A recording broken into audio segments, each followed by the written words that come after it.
네, 질문하는 기자 CBS 이종주입니다.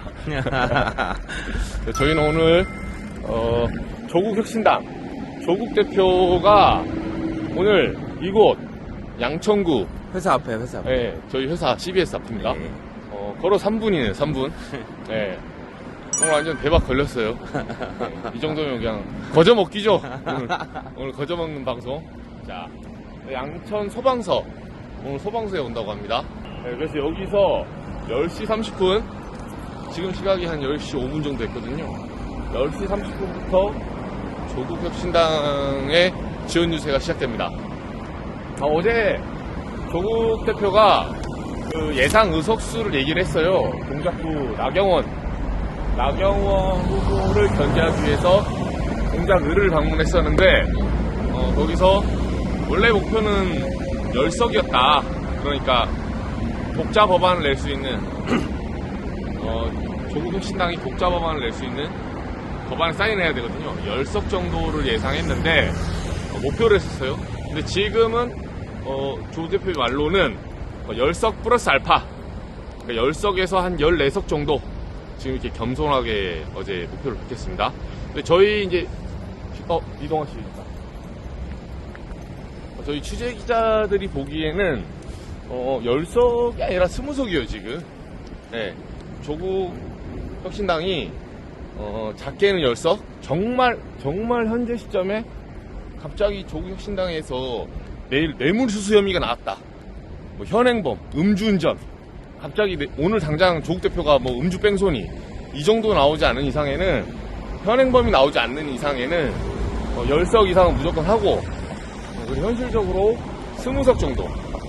이번에 그 의석수가 하나 줄었어요. 비례대표가 원래 47석이거든요. 47석인데 지역구 조정과 함께 지역구가 한 석 늘었고 46석입니다. 46석 중에 조국혁신당이 지금 최소 20석 정도는 가져갈 것이다. 최대치로 20석 정도는 갖고 갈 수 있다. 이런 어떤 관측이 나오고 있습니다. 그리고 20석의 의미는 이런 의미가 있어요. 정치적으로는 일반인 분들은 이걸 좀 놓칠 수도 있는데, 원내 교섭단체, 그러니까 각 정당의 군소정당들이 의석수가 뭐 크고 작은 게 있지만 17석, 18석, 뭐 14석 이런 건 별로 의미가 없어요. 20석이 넘어야 돼요. 그러니까 20석이 이상이 됐을 때 20석과 130석은 큰 차이가 없습니다.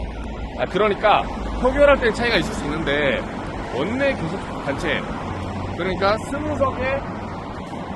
20석의 최소 역치값을 넘게 되면 그 원내대표 회동들, 그리고 원내 교섭단체 그 보조금부터 시작해서 국회 안에서 위상이 현저히 달라집니다.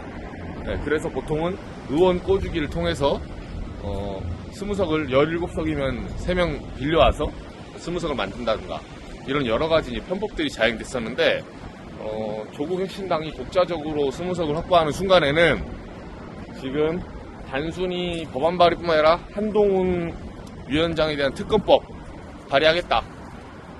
한동훈 위원장, 손준성 검사 그 고발 사주 이런 문제들, 그리고 한동훈 위원장의 딸 입시 비리 이런 거. 어서면 어때요? 질문하는 기자들 이정규 기자와 함께 현장을 가고 있습니다. 네, 한판 승부. 역시 한판 승부도 오늘은 질문하는 기자들과 한판 승부의 콜라보. 조국 대표가 어떤 질문을 하십니까? 조국 대표 이게 오케이, 자 일단 갑시다. 한번 질문해. 자, 우리 저희의 간판 앵커님. 네, 박지원 앵커님. 힘이 어땠어요? 약속한 적 없는데.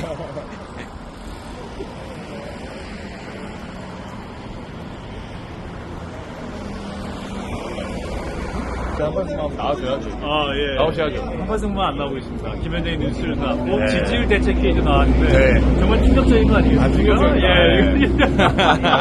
근데 그나마 뭐 조금 예. 슬픈 예감이지만 예. 김현정이 출연은 전화로. 저희는 그 스튜디오 출연을 네. 통과시키기 비디오 위해서. 대책에도 가서 찍었어요. 그러니까요. 네, 한판 승부 나와야죠. 나와야죠. 나와야죠. SBS 스튜디오로 모시기 위해서 나와야죠. 오늘 저희가 왔습니다. 알겠습니다. 제가 그럼 질문한 기자가 질문할게요. 한판 승부 나오시면 현장에서 섭외해주세요. 질문의 내용이 혹시 한판 승부 나오실 생각 없냐? 가장 공정한 방송의 앵커. 최근에 지질문 교수와 대한민국에서 가장 썸파적이지 않고 가장 공정한 방송. 그렇기 맞습니다. 때문에 그런 파동까지 있었다. 예, 청취자 여러분들의 사랑과 응원이 필요합니다. 이정주 기자의 팬인 여러분, 저희 한판승부 등을. 저희 팬들은 좀 평가적이에요. 아, 그렇습니까? 대표님 현장에 도착하지 않고 있는데, 스케줄상 10시 30분부터 아마 이제 양천 소방서 일정이 시작될 것 같아요. 참 이렇게 또 해줘야 돼요. 지금 시각이 10시 22분이군요. 아직 뭐 30분에 일정이 시작되기 때문에 아직 조국 대표가 아직 도착하지 않고 있고 현장은 지금 이제 지지자들이 소속들이 모여서 약 30%에 상회하는 조국 혁신당에 대한 유권자들의 지지가 이게 단일 수다만이 아니라 그 현실 그 정치 또 이게 여기서도 현장에서도 확인할 수 있는 그런 모습을 보이고 있습니다. 파란색 보이고 정말 이게 팬덤이 함께 현장을 함께 이동하는 팬덤이구나 라는 걸 확인할 수 있는 것 같습니다. 앵커님 혹시 조 대표님 만나시면 뭐 가장 하고 싶은 질문 중에 하나가 네, 조국 대표 나오시네요.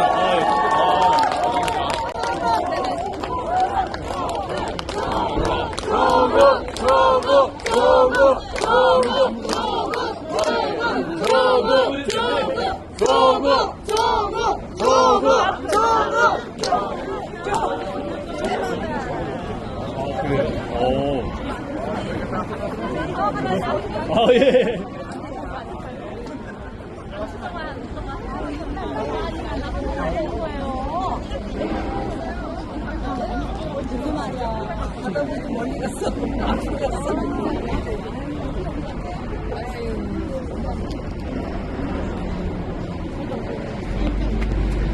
시즌들아 이거 둘러보는 거 봐.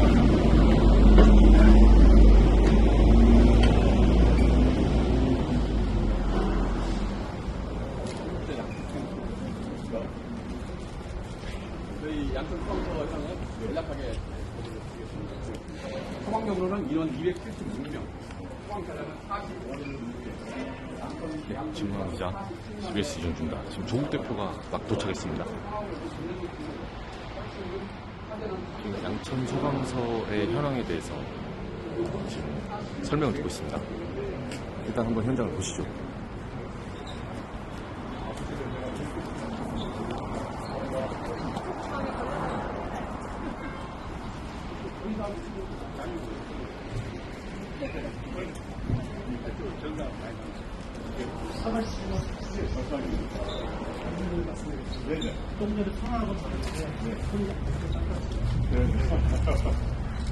소방을 대표하는 것보다 한 가지 직원으로서 한 가지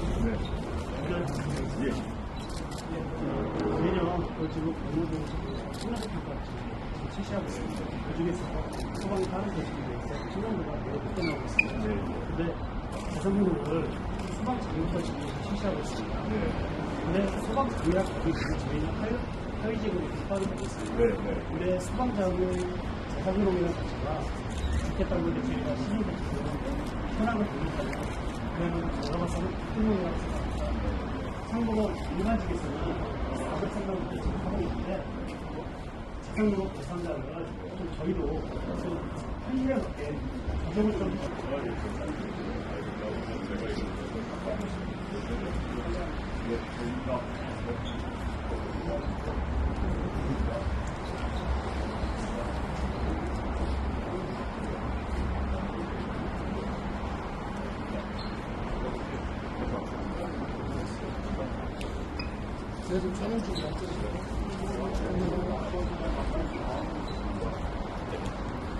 지금 여기 양천 소방서에서 마지막 이제 대원들과 인사를 하고 이 앞에서 조 대표가, 조 대표가 기자들과 잠시 질의응답을 진행한다고 합니다.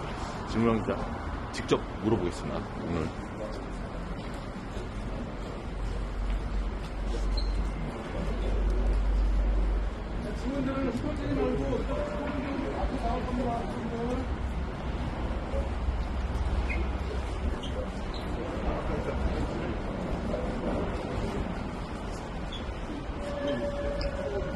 친구들 앞으로 나오세요. 이쪽으로 이동.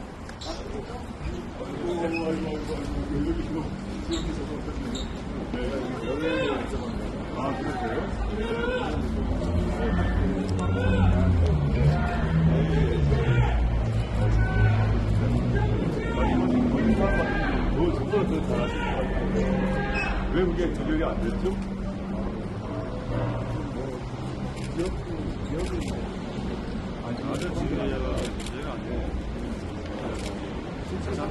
소방장 대상 등록이 있어서 일반 공무원과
지금 이제 소방차 관련해서 어떤 장비나 설비에 대해서 설명을 좀 듣고 있습니다.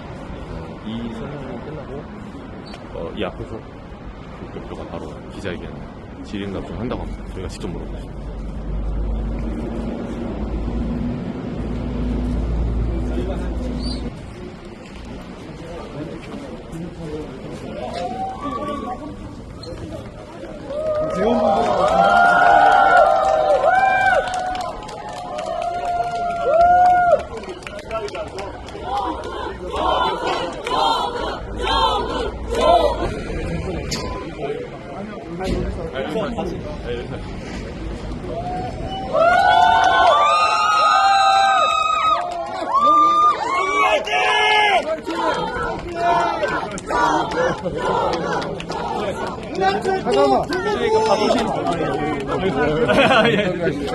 굉장히 이거 바쁘신 일정인데 오늘 특별히 그 양천 소방서로 방문하신 이유가 있을까요? 제가 이제 뭐라고 그랬습니까? 예. 미안합니다. 옷 양 못 버리겠다. 아, 괜찮습니다. 아니 제가 지역구 서울 지역구를 돌고 있는 상황인데요. 이제 오늘 뭐 양천은 특별히 양천구청의 구 단위의 뭐 지역구 선거와 관련 없이 지역 주민들 위해서 고생하시는 소방관분들, 경찰관분들 이런 분들을 보려고 마음을 먹었습니다. 그래서 어제까지는 지역 단위로 지역구의 선거 관리로 뭐 친교가 있고 황 의원님이 이쪽 지역구라 저기 뵙게 됐습니다. 예. 또 오늘 그 한동훈 국민의 비대위원장이 내일 국민의 모든 지역구 후보자들이 사전투표를 하겠다 이렇게 말했습니다. 좋네요. 예. 대표님은 내일 사전투표 하십니까? 예, 지금 사전투표 제가 오늘 마치고 내일 오늘 밤늦게 울산에 도착합니다. 예. 오늘 밤늦게. 그다음에 내일 동안 울산 뭐 이렇게 이른바 PK 지역을 가게 되는데 그 어디선가 할 것 같습니다. 그렇군요. 예, 어디선가. 이재명 대표 같은 경우는 대전에서 투표를 하실 예정이고 예. 한동훈 비대위원장은 서울에서 투표를 한다고 하는데 그러면 대표님께서는 울산 PK 지역에서 울산, 양산, 부산 뭐 그 길을 아마 계속 돌고 있을 건데 예. 그 투표소 사정에 따라서 어디서 할지는 제가 미리 말씀 못 드리겠습니다. 그 어디선가 할 것 같습니다. 예, 어제 이제 4.3 추념식이 있었는데 네. 윤석열 대통령과 한동훈 비대위원장이 참여를 하지 않았습니다. 현장에 참여하지 않았습니다. 네. 대표님께서 어떤 입장이십니까? 저는 매우 안타깝다고 생각을 하고요. 4.3 문제가 국가 권력에 의한 그 양민 학살이 굉장히 아주 강하고 실제 또 법으로서 법률을 만들어져서 국가 권력의 잘못을 이미 여야 좌우 진보 보수를 떠나서 합의를 해서 국가 권력의 과오를 인정을 했거든요. 그런데 윤석열 대통령이 제가 한 바로는 취임 후에 한 번도 오지 않은 걸 알고 있습니다. 제주에 한 번도 오지 않고 있고 어제 갔더니 또 마찬가지던데 지금 그런데 제가 제주에 그 창당 선언하고 2번 갔습니다. 어제까지 포함해서 2번 갔는데 공식적으로는 4.3 특검이 만들어졌기 때문에 국민의힘에서 그걸 부정하지 못하죠. 그런데 실제 4.3과 관련해서 제주 시내에는 국민의힘 성향의 사람들이 4.3을 매도하는, 비난하는 플래카드가 붙어 있고, 그 다음에 그 국민의힘 일부 국회의원들이 4.3의 희생자들을 모욕하는 발언들을 하고 있습니다. 근데 실제 제 추측입니다만 윤석열 대통령이 4.3 추모식 행사에 가게 되면 1살짜리, 2살짜리 그 죽음을 추모하는 비가 있는데 아마 못 봤을 거라 생각합니다. 1살짜리, 2살짜리가 무슨 좌파고 무슨 빨갱이겠습니까?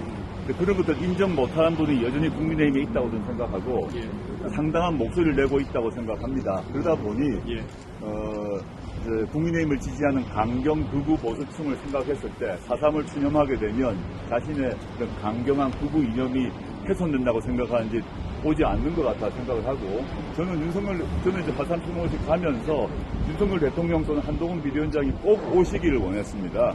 그래서 그 현장에서 꼭 만나 뵙고 싶었습니다. 만나 뵙고 손을 악수를 하고 직접 묻고 싶은 게 있었는데 아쉬웠습니다. 지금 이제 조국 혁신당의 지지세가 상승 국면입니다. 예상하셨던 몇 석이나 예상합니까? 저는 이제 2월 13일 날 부산에서 창당 선언할 때부터 10석이라는 것을 선언하고 한 번도 바꾼 적이 없는데 10석이라고 말한 이유가 있습니다. 많은 사람들이 10석을 어디서 뭐 제가 천공한테 물어본 건 아니거든요. 그리고 뭐 어디 점쟁이한테 물어본 것도 아니고 뭐 한 건 아니고 10석의 의미는 뭐냐면 10석이 있어야만 조국혁신당이 단독으로 법안 제출이 가능합니다. 10석이 안 되면 다른 사람한테 부탁을 해요. 다른 당에 부탁을 해서 좀 서명해달라는 부탁을 해야 되는데 그럴 필요가 없도록 만들어달라는 식입니다. 저희가 뭐 한동훈 특검법 1호 법안을 내는 것도 저희 당만으로 낼 수는 있죠. 그 다음에 민주당과 협력을 해서 통과해야 되는데 일단 단독 법안을 낼 수 있는 10석을 달라라는 취지였고요. 근데 지금 여론조사 상황이 좀 좋지 않습니까? 좋아서 그 점에서 매우 고무적이고 저희도 행복한데 앞으로 얼마 남지 않았지만 어떤 일이 발생할지 모르기 때문에 목표 소수를 높이지 않고 있습니다. 물론 여기 계신 뭐 시민분들이나 전국에 계신 국민들께서 조금 더 힘을 보태 주신다면 저희가 그 기대와 응원에 부합하도록 효능감 있는 정치를 보여드릴 생각이고요. 그리고 다행히 또 한편으로는 우리 김민석 민주당 총선 상황 실장께서 일주일 전인가요? 원내교수 단체 수를 낮추겠다라고 약속을 했습니다. 몇 석으로 낮출지는 알 수가 없고 현재 20석입니다. 20석인데 조금만 낮추시면 15가 될지 그건 알 수가 없으나 그렇게 말씀해 주셔서 감사한 마음이고 저희가 원내교수 단체가 된다면 조금 더 정치적 영향력을 더 발휘할 수 있겠죠. 근데 지금은 일단 최소 10 플러스 알파, 최소 10을 목표로 하고 있다라는 점만 다시 한번 말씀드립니다. 네, 맞아. 그 의료대란 누구신지 CBS 이정부 기자. 이 기자님? 네. 그 의료대란이 2달째 이어지고 있는데 어제 이재명 대표가 그 22대 국회 열리면 민관청 협의체 하나 만들어서 2,000명에 연연하지 않겠다. 이렇게 이제 원점에서 시작하겠다 이렇게 얘기했거든요. 이런 대표께서요? 네, 페이스북에. 저희가 못 봤습니다. 네. 대표님 좀 어떻게 보시나요? 저는 뭐 이게 의료의사 증원 문제 같은 경우 지난 문재인 정부 때 기본 툴이 마련됐습니다. 사실은 문재인 정부 때 숫자가 정확하지 않은데 400인지 500인지 약간 헷갈리는데 확인 필요합니다. 숫자를 400, 500으로 하되 단계적으로 늘린다가 있고 시기적으로는 두 번째는 지금처럼 한 번에 늘리면 어떤 문제가 있나 하면 예컨대 뭐 부산에서 졸업을 하더라도 광주에서 의대를 졸업하더라도 졸업하고 나니 다 수도권으로 옵니다. 수도권은 의사가 넘치고 지역은 의사가 부족한 상태가 됩니다. 현재 실제 우리나라 의료 서비스의 문제는 지역은 의료 서비스가 공동화되고 수도권은 경쟁이 치열해서 의사분들이 힘든 이런 상황에서 이 문제 해결을 못하고 있어요. 두 번째는 의대를 졸업하고 난 뒤에 필수 의료과라는 데가 있습니다. 즉 의사들이 잘 안 가려고 해요. 그냥 위험 부담은 높고 수가는 낮고 그리고 뭐 돈도 별로 안 벌리고. 근데 실제 우리 국민들의 의료 서비스, 양질의 의료 서비스를 위해서는 반드시 필요한 그런 필수 진료과가 있는데 그 길을 안 가려고 그래요. 그럼 여러 가지 이유가 있겠죠. 의사분들도 와서 뭐 돈도 벌어야 되고 생활도 해야 되는데 이 문제를 해결하기 위해서 지난 문재인 정부 때는 서로 의논을 해가지고 수를 늘린다. 근데 늘리는 그 수는 의무적으로 필수 의료 부분 그리고 지역 의료에 배치해서 오랫동안 근무하게 한다는 걸 전제로 늘리게 했어요. 그게 논의가 진행되다가 이게 의료 파업 때문에 다 원위치 됐습니다. 이 정책을 되살려야 한다고 저는 보고 있습니다. 지금 2,000명 늘리는 문제, 수가 2,000명 문제는 얘기를 해봐야 된다고 생각합니다. 근데 더 중요한 거는 뭐 수를 줄일 수도 있고 저는 뭐 늘릴 수도 있다 생각을 하는데 그 늘린 수의 의사들을 어디에 어느 분야 어느 지역과 어느 분야에 배치할 것인가 문제를 빨리 합의를 해야 된다.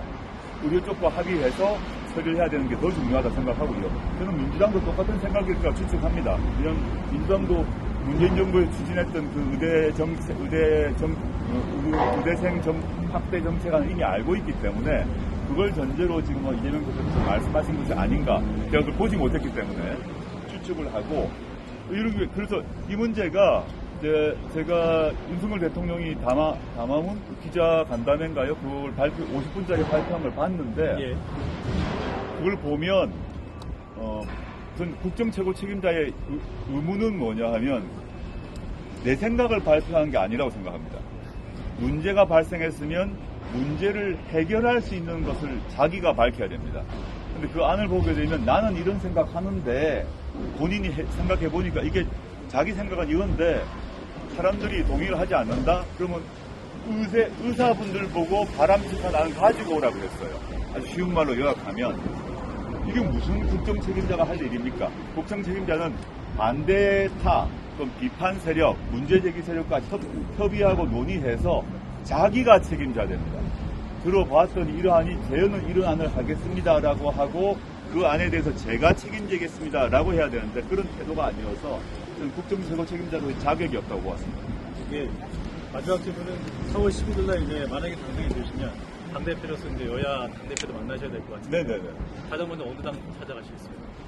저는 1차적으로 민주당을 찾아가야 될 것 같습니다. 저희가 뭐 모든 이제 첫째는 4월 11일 총선의 목표도 동일하고 그 후에 추진할 정책도 크게 봐서 동일합니다. 물론 조국혁신당과 민주당의 강령과 정책을 보게 되면 조국혁신당이 좀 더 진보적이고 계획적인 건 사실입니다. 민주당의 강령 정책이 없는 것을 저희가 추구하긴 하는데 저희의 강령을 실현하기 위해서도 민주당의 협력이 절대적으로 필수하고 필수적이고 또 민주당과 조국혁신당의 공유하고 있는 부분이 많습니다. 공유하고 있는 부분은 빨리 처리를 해야 되거든요. 그런데 뭐 김건희 종합특검법이라거나 또는 뭐 한동훈 특검법 같은 경우는 아마 동의하실 거라고 보는데 빨리 합의할 수 있는 그 무엇이 최소 10가지는 걸리는 것 같아요. 제가 이렇게 양쪽 공약을 비교를 해보니까 민주당과 조국혁신당이 합의해서 통과할 것이 한 적어도 10가지인데 우선순위를 정해서 빨리 통과를 시키고 6월에 개원이 되면 그 다음에 좀 차이가 있는 부분이 있겠죠. 차이 있는 부분들은 서로 정책 협의를 해서 어떻게 할 것인지 논의를 해야 되기 때문에 그게 제일 먼저 가야 될 것 같고 한동훈 위원장도 물론 만나러 갔습니다. 아니 물론이죠. 어떤 말씀 가장 먼저 하시겠습니까? 저는 한동훈 위원장을 제가 당대표 되고 난 뒤에 빨리 찾아가겠다고 실제 제 비서실장 통해서 한동훈 비대위원장의 비서실장에 연락을 드렸습니다. 꼭 찾아가겠다. 시간을 내달라 했는데 지방 일정 때문에 곤란하다고 그래서 지금까지 못 만나고 있어요. 저는 그 4월 10일 이후에도 한동훈 비대위원장이 비대위원장의 직을 유지할지는 잘 모르겠지만 유지한다고 전제를 한다면 찾아뵙고 이런 식으로 그 카메라 앞에서 저와 한동훈 위원장이 나란히 서서 일단 인사를 드릴 거 아닙니까? 뭐 그게 국회건 국민의힘 당사건 그 카메라가 있는 앞에서 한동훈 위원장님께 직접 묻고 싶은 몇 가지 질문이 있습니다. 네, 그건 나중에 오늘 여기까지 못 들은 말씀은 파산승리 스튜디오에서 네, 고맙습니다. 직접 나오셨으니 몰랐네요. 직접 나오신 전혀 몰라가지고. 예, 감사합니다. 예, 어떤 승부 화이팅! 중관이 빼고!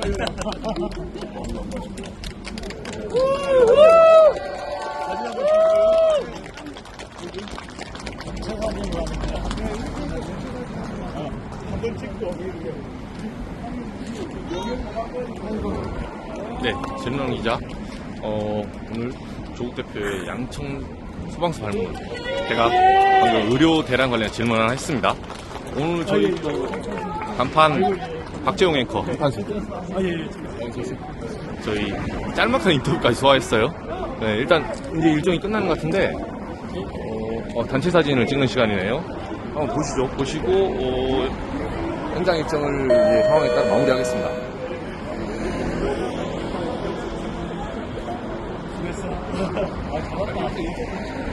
예, 사실상. 예.